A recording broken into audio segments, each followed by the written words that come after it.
पाकिस्तान की सीमा से ऐसी तस्वीरें कुछ दिन पहले तक आए दिन आया करती थी। युद्ध विराम का उल्लंघन कर पाकिस्तान गोलीबारी करता रहता था।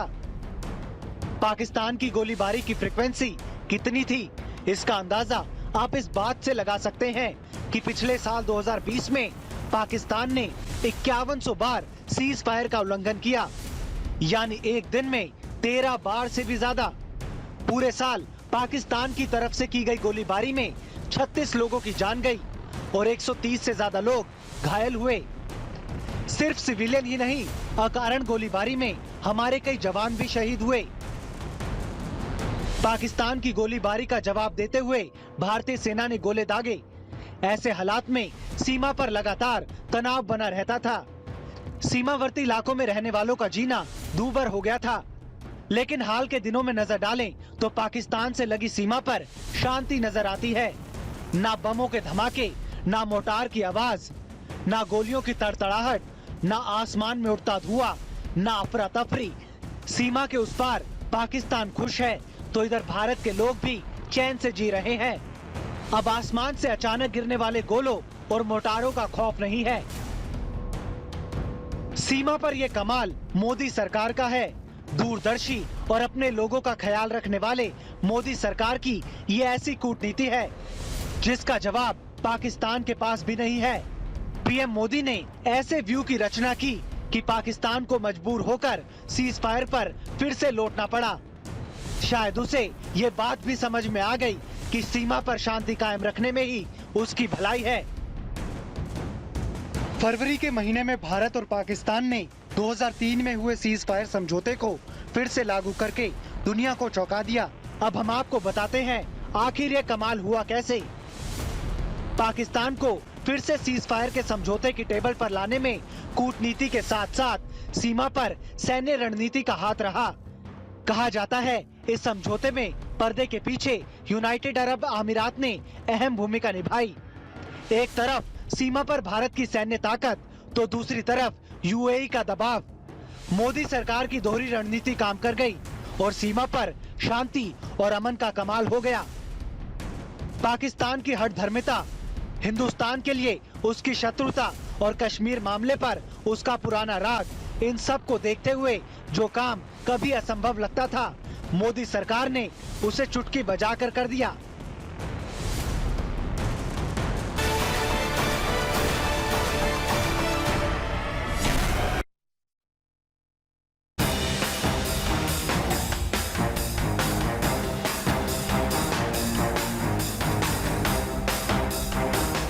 साल 1971 के युद्ध में पाकिस्तान को करारी हार का सामना करना पड़ा।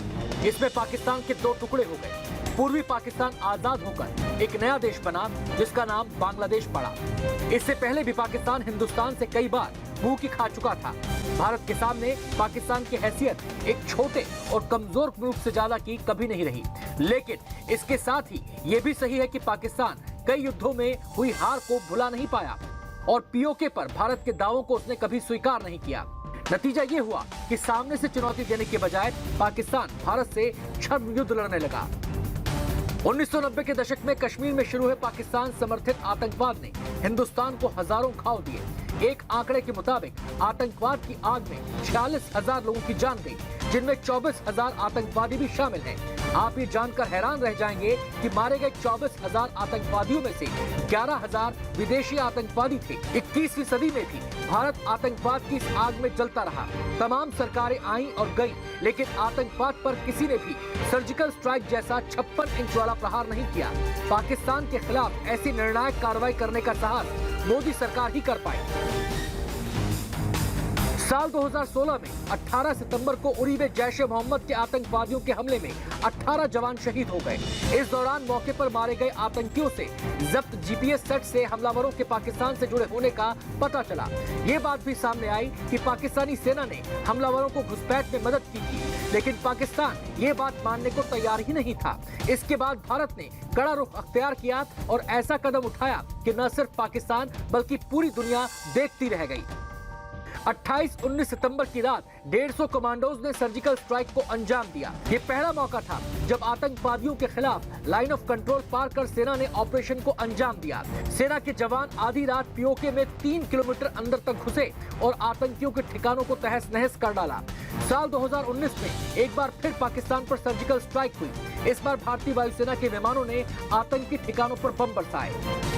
14 फरवरी 2019 को आतंकवादियों ने विस्फोटकों से लदे वाहन से सीआरपीएफ की एक बस को टक्कर मार दी, जिसमें 40 जवान शहीद हो गए। भारत ने जवाबी कार्रवाई करते हुए पाकिस्तान में घुसकर सर्जिकल स्ट्राइक पार्ट 2 को अंजाम दिया। इसके जरिए सरकार ने संदेश दिया कि अब हिंदुस्तान बदल चुका है, अब ये छेड़ने वालों को छोड़ता नहीं है और आतंकवाद पर अगर पाकिस्तान का यही रवैया रहा तो सर्जिकल स्ट्राइक के रूप में अंजाम भुगतने के लिए उसे तैयार रहना होगा।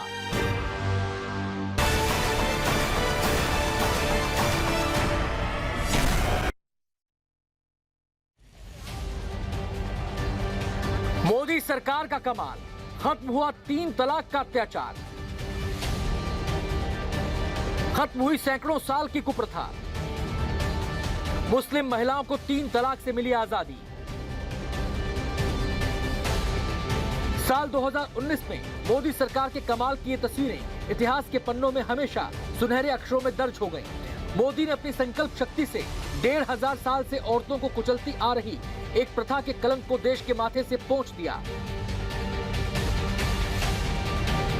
संसद में इस बिल को लेकर सारा विरोध एक तरफ था और पीएम मोदी का आत्मविश्वास एक तरफ। वो जमाने से कहते आ रहे थे कि जिस दिन ताकत हो गई 3 तलाक को खत्म करके रहेंगे और मौका आने पर उन्होंने ये कर भी दिखाया। राज्यसभा में कम संख्या होने के बावजूद पीएम मोदी के शानदार फ्लोर मैनेजमेंट ने एकजुट विपक्ष को धराशायी कर दिया। 84 के मुकाबले 99 मतों से 3 तलाक का बिल पास हुआ। नए कानून के लागू होने से तलाक तलाक तलाक बोलकर या लिखकर पत्नी को अलग करना गैर कानूनी हो गया। 3 तलाक देने वाले पति को जेल भेजने का प्रावधान बन गया। बिना पत्नी का पक्ष जाने हुए जज पति को जमानत भी नहीं दे सकता। अगर 3 तलाक दिया तो पति को बीवी बच्चों को गुजारा भत्ता देना होगा। कानून के लागू होने पर मुस्लिम महिलाओं ने एक नई आजादी की हवा को महसूस किया, जिसका इंतजार उन्हें सालों से था। 3 तलाक को हिंदुस्तान से हमेशा हमेशा के लिए खत्म करके मोदी ने साफ कर दिया कि वो जो कहते हैं उसे मौका मिलते ही करते हैं।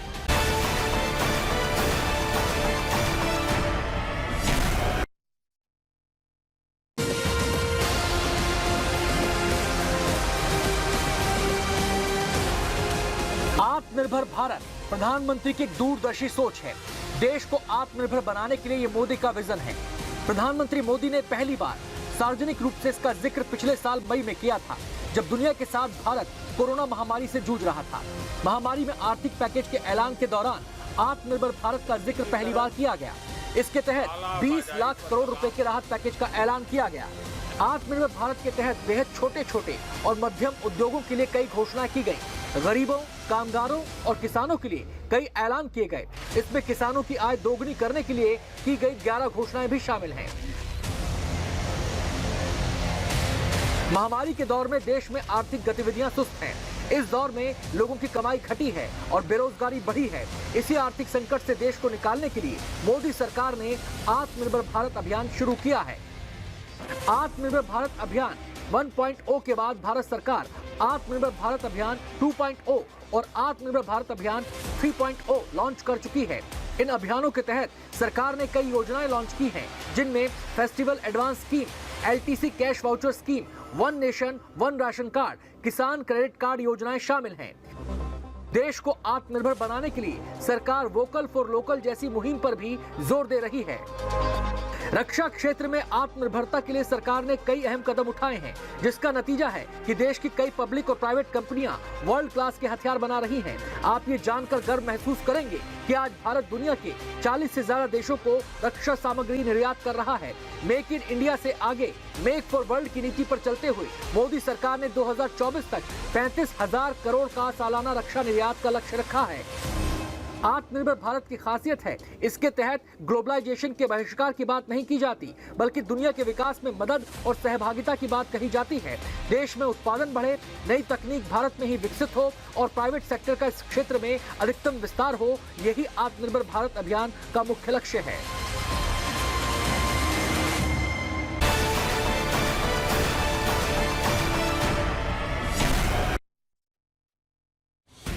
यहाँ कहा गया।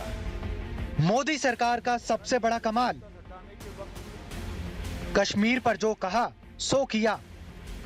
साल 2019 में 5 अगस्त को देश में लागू हुआ एक संविधान और एक विधान। अनुच्छेद 370(3) के अंतर्गत भारत के राष्ट्रपति द्वारा जारी की जाने वाली निम्नलिखित अधिसूचनाओं की सिफारिश करता है। खत्म हुआ अनुच्छेद 370 और 35A का भी हुआ अंत। आजादी के 72 साल बाद भी कश्मीर हिंदुस्तान की राजनीति में ज्वलंत मुद्दा था। आर्टिकल 370 के जरिए जम्मू कश्मीर को विशेष राज्य का दर्जा प्राप्त था। इसके विशेष प्रावधानों की वजह से जम्मू कश्मीर भारत में होकर भी उससे अलग थलग रहा। लेकिन 5 अगस्त 2019 को मोदी सरकार ने आर्टिकल 370 खत्म कर ऐतिहासिक भूल को सुधार दिया। जहाँ तक जम्मू एंड कश्मीर का सवाल है, हमें कोई भी कानून बनाने के लिए या कोई भी संकल्प लेकर आने के लिए कोई नहीं रोक सकता।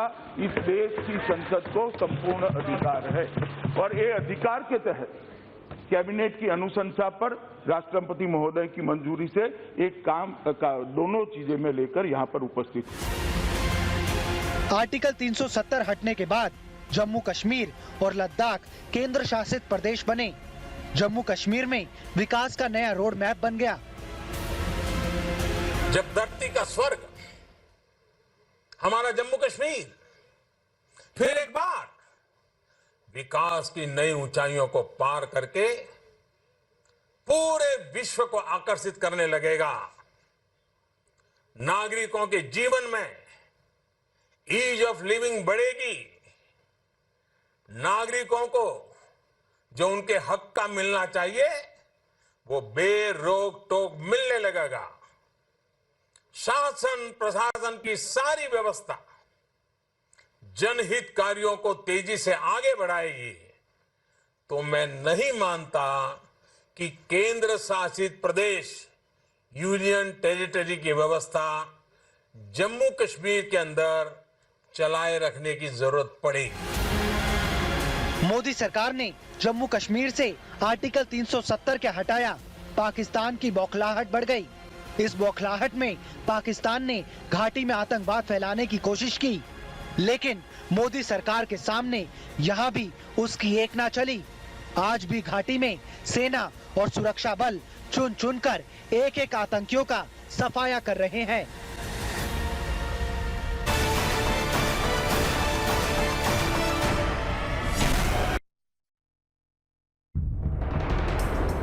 मोदी सरकार अपने वादे और इरादे को लेकर कितनी अटल है, इसका अंदाजा आप CAA यानी सिटीजनशिप अमेंडमेंट एक्ट से लगा सकते हैं। 2019 में सरकार जब CAA लेकर आई तो देश में इसका जमकर विरोध हुआ। मुस्लिम संगठनों, गैर सरकारी संगठनों और विपक्षी पार्टियों ने शरणार्थियों को नागरिकता देने में भेदभाव का आरोप लगाते हुए इसका विरोध किया। नागरिकता संशोधन विधेयक के खिलाफ संसद से लेकर सड़क तक संग्राम छिड़ा। देश के कई हिस्सों में काफी दिनों तक प्रदर्शन हुए। कई जगह हिंसा और आगजनी हुई। अलग अलग तरीके से अलग अलग मंचों पर विरोध किया गया। राजधानी दिल्ली के शाहीन बाग में कई महीनों तक सड़क रोककर धरना प्रदर्शन किया गया। जामिया में बसों में आगजनी और पुलिस पर पत्थरबाजी की गई। लेकिन सरकार अपने स्टैंड पर टस से मस नहीं हुई। CAA के विरोध में आवाज धीमी जरूर पड़ी, लेकिन थमी आज भी नहीं है। लेकिन इन सब के बीच केंद्र सरकार ने 28 मई को शरणार्थियों को नागरिकता देने के लिए एक बड़ा कदम उठाया। मोदी सरकार ने अफगानिस्तान, पाकिस्तान और बांग्लादेश से आकर देश के 13 जिलों में रह रहे गैर मुस्लिम शरणार्थियों को नागरिकता देने का फैसला किया। इसके लिए इन लोगों से आवेदन मंगाए गए हैं। कहा जा रहा है कि CAA कानून के तहत अभी नियम तैयार नहीं है, इसलिए नागरिकता के लिए पहले से चले आ रहे नियमों के तहत नोटिफिकेशन जारी किया गया है। मतलब ये कि CAA को लेकर भले ही कुछ दिनों की देरी हो, लेकिन ये आकर रहेगा। जानकार इसे मोदी सरकार के लिए बड़ी कामयाबी मानते हैं।